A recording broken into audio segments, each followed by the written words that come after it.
Bom dia, senhoras e senhores. Agradecer ao Instituto Fernando Henrique Cardoso por proporcionar à Marinha, a alguns setores da Marinha, a explanação desse ambicioso projeto que é falar de mar, né? A minha responsabilidade aqui ela vai ser muito grande, primeiramente para ficar atento para não desmentir o comandante da Marinha, né? Senão eu perco o emprego. Senhores e senhoras podem imaginar o que seja isso. Está sendo gravado, né? Inclusive, né? Eu estou vendo aqui, né? On the record.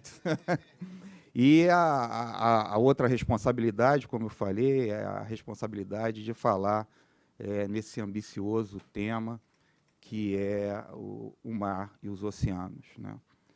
Nós poderíamos dizer que, hoje em dia, nós, no século XXI, pasmem os senhores e senhoras, nós podemos ainda nos considerarmos argonautas do século XXI, fazendo uma alusão do antropólogo do século XIX, o Malinowski, que ele falava e estudava os argonautas do Pacífico Ocidental. Nós ainda podemos ser considerados argonautas, não só pela dimensão inexplorada dos oceanos, como também, literalmente, a questão econômica que envolve todos os assuntos relacionados a mar e oceanos.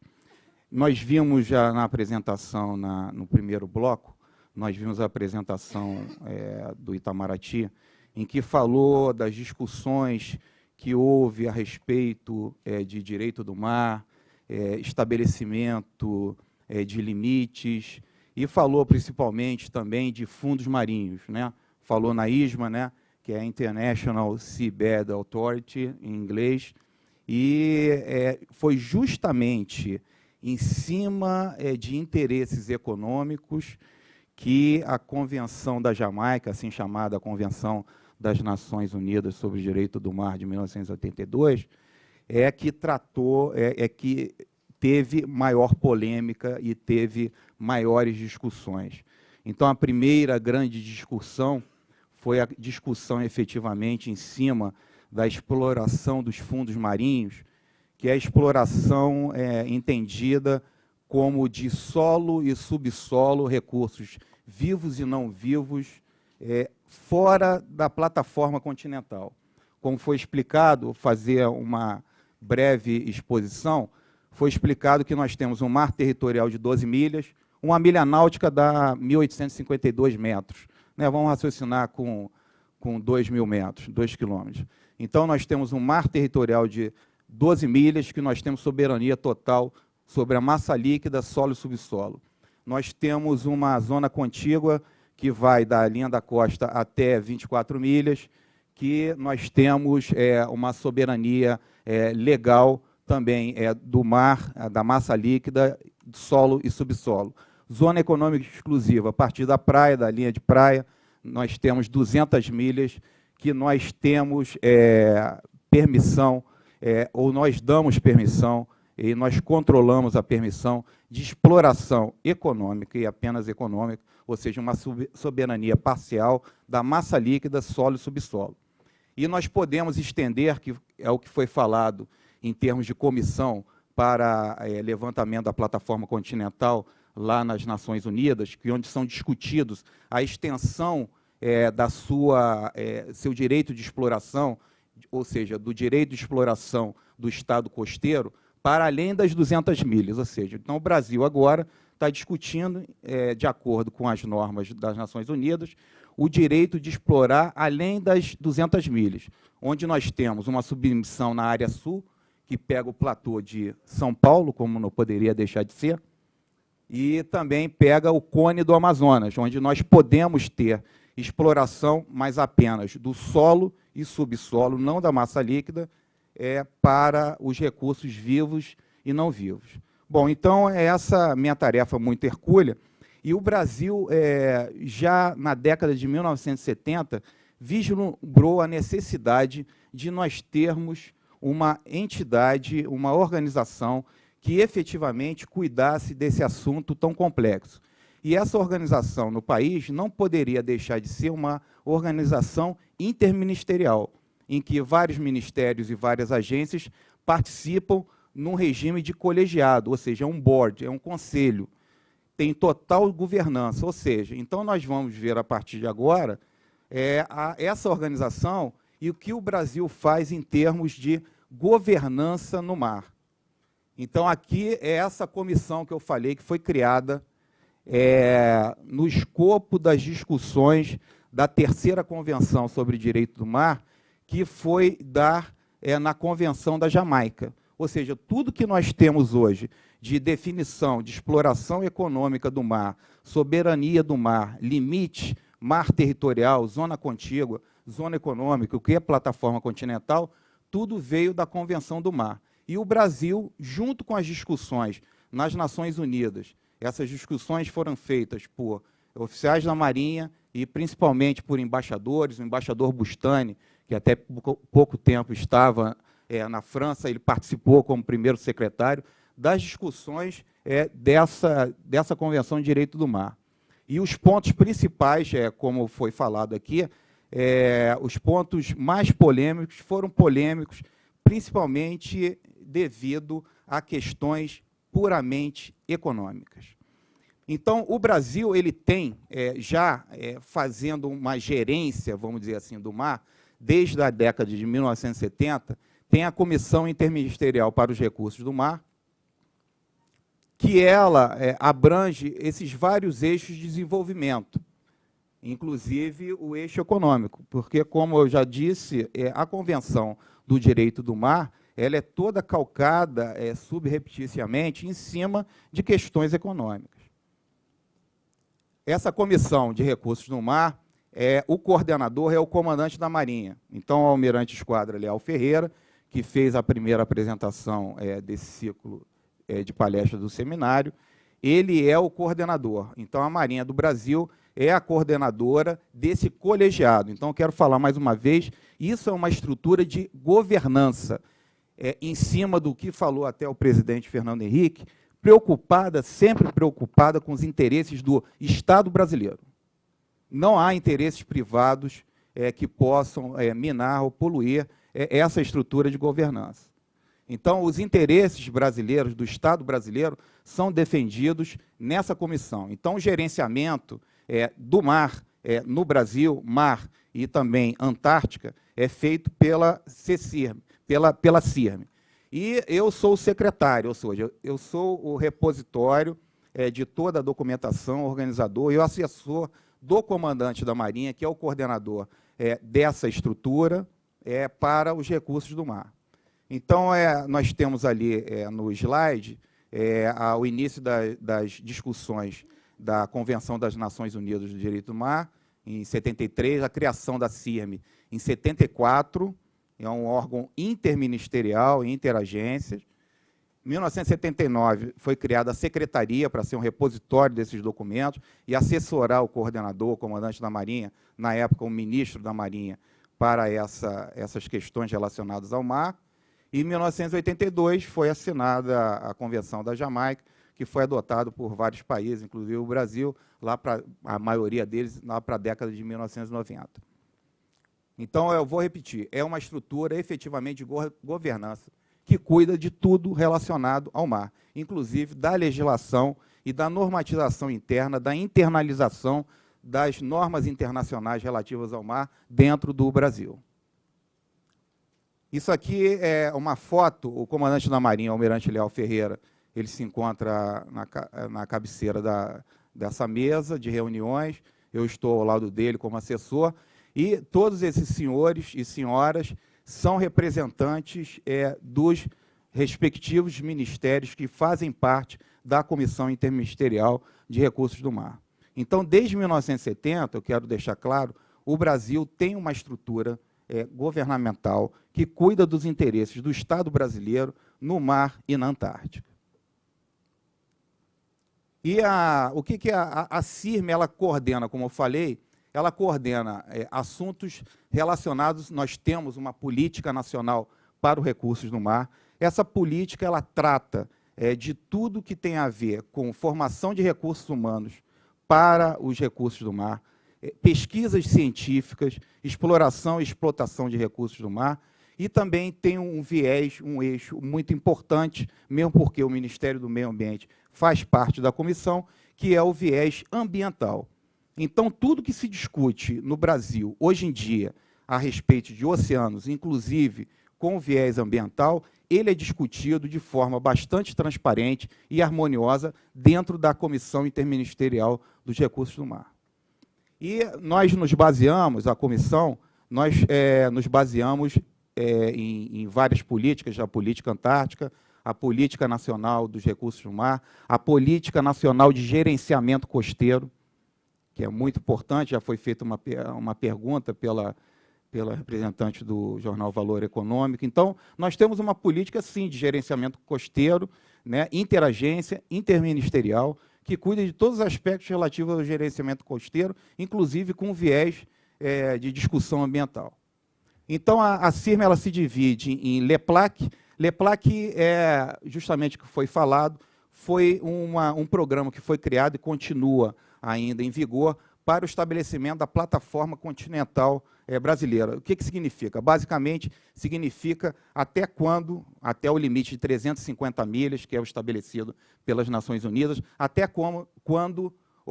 onde nós podemos explorar a nossa plataforma continental, ou seja, o solo e o subsolo, economicamente assim falando. Nós temos o Plano Setorial para os Recursos do Mar, que é o PSRM, que é derivado da Política Nacional dos Recursos do Mar, que é onde nós discutimos os assuntos relacionados ao mar brasileiro. E nos aspectos de formação de recursos humanos, aspecto de exploração, aspecto de segurança, aspecto ambiental. E nós temos ainda um grande programa, que é o PRONTAR. É um programa que tem um apelo muito grande, nós obtemos um apoio muito grande do Congresso brasileiro e dos brasileiros de um modo geral. É um programa que estabelece como nós estamos presentes na Antártica. Tem aqui uma figura que, basicamente, essa figura desse mapa do Brasil, em azul, um pouco mais, uma tonalidade um pouco mais escura, são as 200 milhas.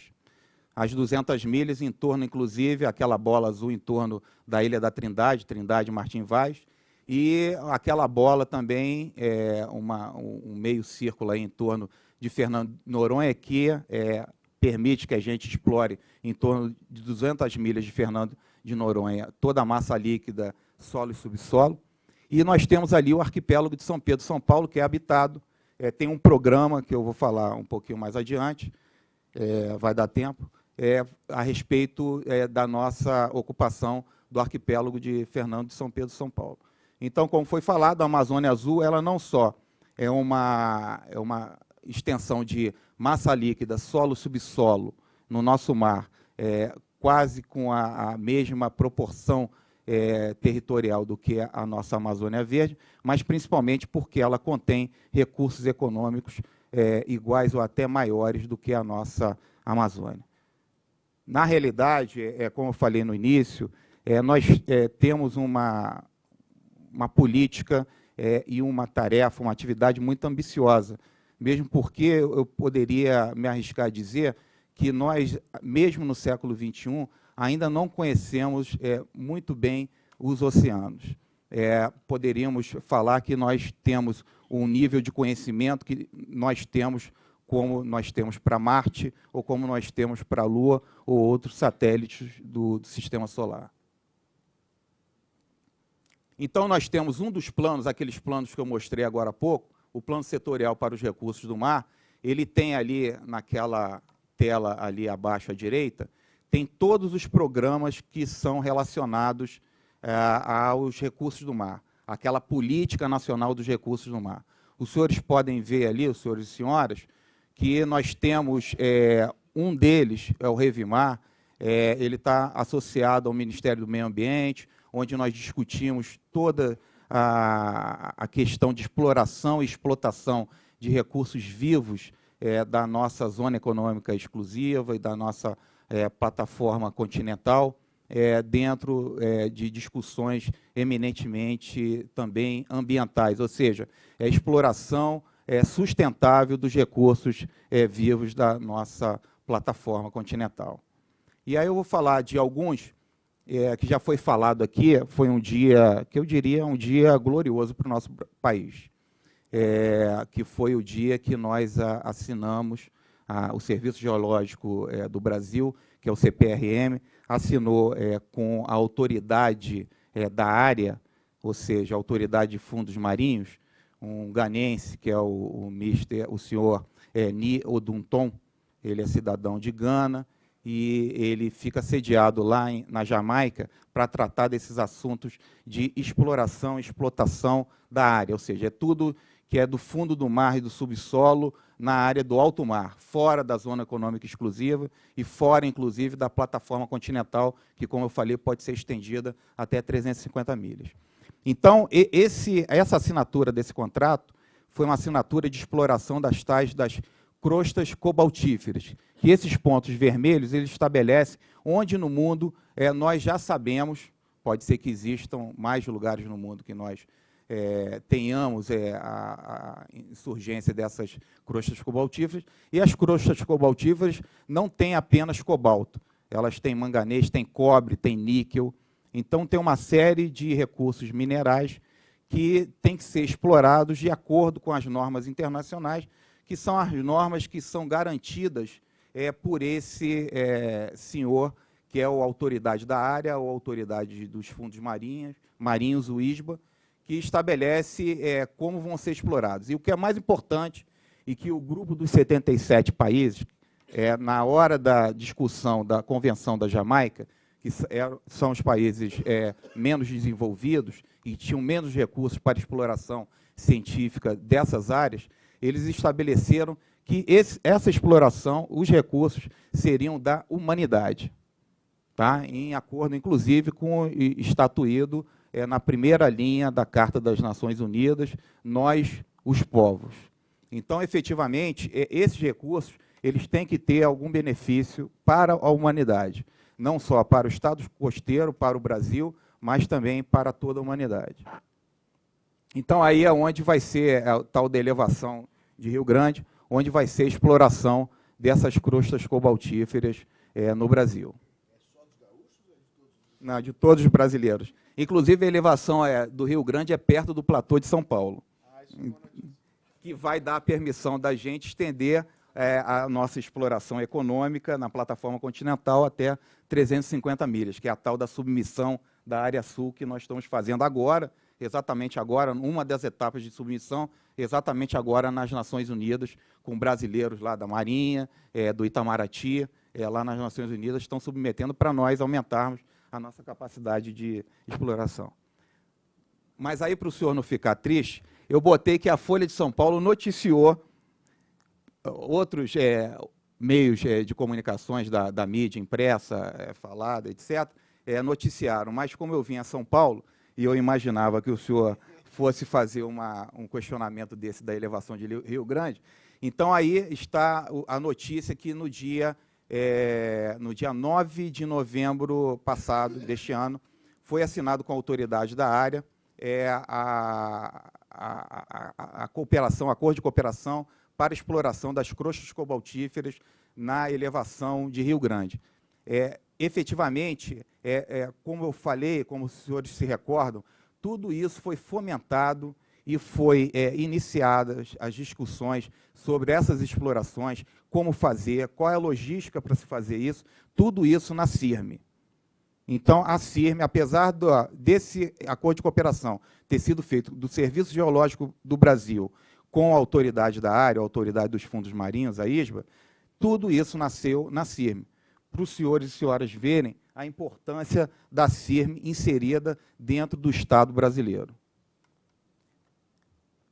E, como não poderia deixar de ser, o navio da Marinha do Brasil, Vital de Oliveira, é um navio brand new, ele é recém-construído, construção lá na China, por encomenda do Estado brasileiro. Participaram dessa encomenda a Petrobras, a Vale, a Marinha do Brasil e o MCTI, o Ministério da Ciência, Tecnologia e Inovação.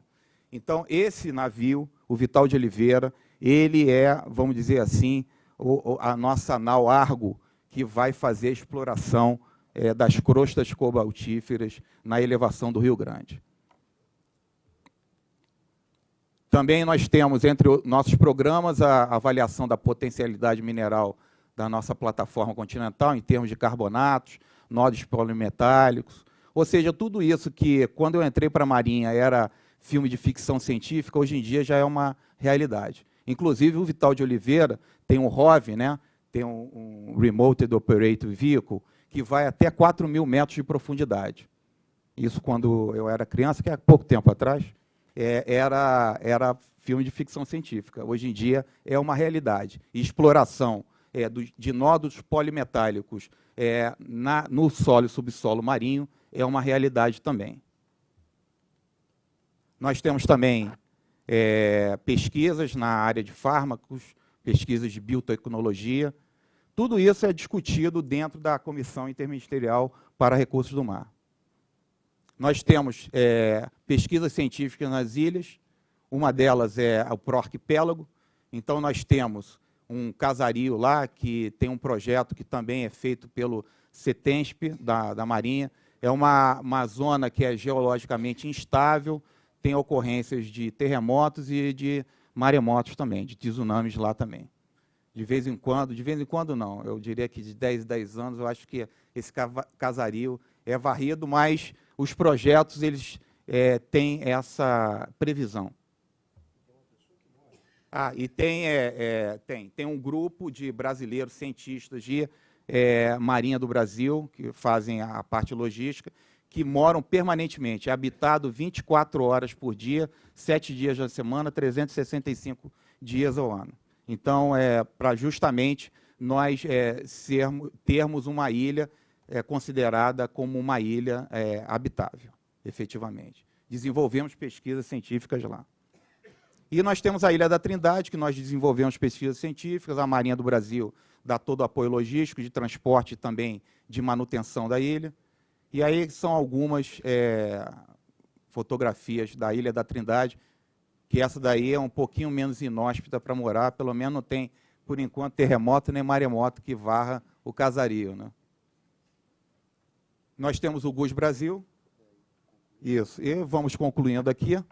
Nós temos o Programa Antártico Brasileiro, a presença do Brasil, principalmente, é uma presença científica, mas também política, é uma política de Estado brasileiro, apoiada pela Marinha, tem a presença também de grupos de discussão de meio ambiente e grupos de discussão de projetos científicos.